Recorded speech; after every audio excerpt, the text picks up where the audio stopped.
नमस्कार. सत्यशोध न्यूजमध्ये आपले सर्वांचे स्वागत आहे. आखाती देशामध्ये सुरू असलेल्या युद्धाच्या पार्श्वभूमीवर सांगली जिल्ह्यात एलपीजी सिलेंडर, डिझेल व पेट्रोलचा पुरवठा सुरळीत असून तो नियमित ठेवण्यासाठी जिल्हाधिकारी माननीय श्री अशोक काकडे सर यांनी साठेबाजारावर करडी नजर ठेवण्यात आली आहे. जिल्ह्यात बऱ्याच ठिकाणी छापेमारी सुरू करण्यात आली असून संबंधितांवर कारवाईचा बडगा उचलण्यात आला आहे. याविषयी बोलताना सांगली जिल्ह्याचे जिल्हाधिकारी माननीय श्री अशोक काकडे सर म्हणाले, डिझेल आणि पेट्रोलचा पुरवठा तसाच HPCL, IOCL आणि BPCL मार्फत LPG गॅस सिलेंडरचाही पुरवठा करण्यात येतो.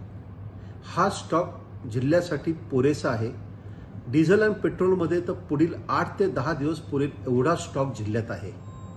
LPG गॅस सिलेंडरचाही पुरेसा साठा जिल्ह्यामध्ये उपलब्ध आहे असे तेथील सर्व वरिष्ठ अधिकाऱ्यांनी काल मला आश्वासित केलेले आहे.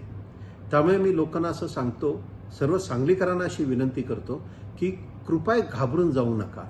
आपल्याला आवश्यक असलेले डिझेल, पेट्रोल आणि LPG गॅस सिलेंडर्स पुरेशा प्रमाणात जिल्ह्यात उपलब्ध आहेत. त्याचबरोबर आम्ही धाडी टाकायला सुरुवात केलेली आहे आणि मागच्या 2 दिवसात साधारणतः 3 गॅस डिस्ट्रीब्युशन एजन्सीजवर आम्ही गुन्हे दाखल केलेले आहे.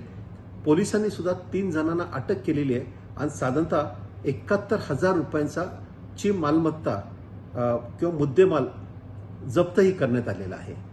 त्याच्यामुळे एका बाजूला आम्ही चूक करणारे जे लोक आहेत त्यांच्यावर आम्ही कडक कारवाई करत आहोत आणि दुसऱ्या बाजूला आम्ही हा स्टॉक कसा व्यवस्थितपणे लोकांना उपलब्ध होईल याच्यासाठी या IOCL, BPCL आणि HPCL या कंपन्यांच्या अधिकाऱ्यांमार्फत आम्ही व्यवस्थितपणे सूत्रबद्ध पद्धतीने त्याचं वाटप होईल याच्याबाबत आम्ही कार्यवाही करत आहोत.